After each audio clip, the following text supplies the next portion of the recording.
Как понять тот факт, что помощь у меня чаще всего просят именно финансовую? И как мне вести себя, чтобы получить взятые у меня в долг деньги? Из твоего вопроса следует, что ты не только вынужден оказывать финансовую помощь, но тебе еще и трудно получить свои деньги обратно. Тебе 22, непременно следует изменить отношение к денежным займам. Может быть, некая часть тебя, твоей души избегает брать деньги взаймы? Может, ты не веришь в то, что должен самостоятельно устраивать свои дела? Если когда-нибудь тебе придется взять деньги взаймы, я почти уверена в том, что ты поспешишь вернуть этот долг даже ценой больших усилий. Понимаешь ли ты, что когда берешь взаймы, ты даешь человеку, который тебе их одалживает, возможность сделать дарение, проявить любовь, взаимопомощь. То, что человек, которому ты одолжил денег, тебе их возвращает, объясняется твоим собственным верованием.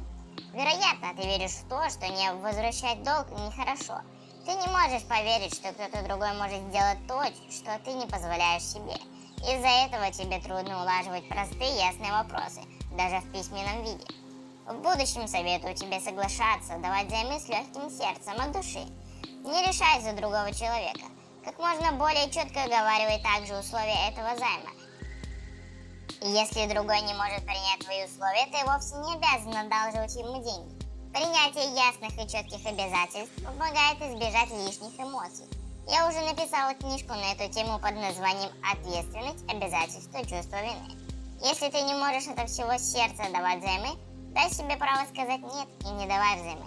Но осознай, что делаешь это не из-за другого человека, а в силу собственной позиции. Если, несмотря на принятое на себя конкретное обязательство, другой человек не соблюдает его, задай себе следующий вопрос. Если я пожинаю тот результат, что кто-то не выполняет свои обязательства по отношению ко мне, когда я сам посеял это зерно, когда я не выполнила обязательства по отношению к самому себе или к другим, это поможет тебе осознать ту черту, которую ты пока в себе не приемлешь.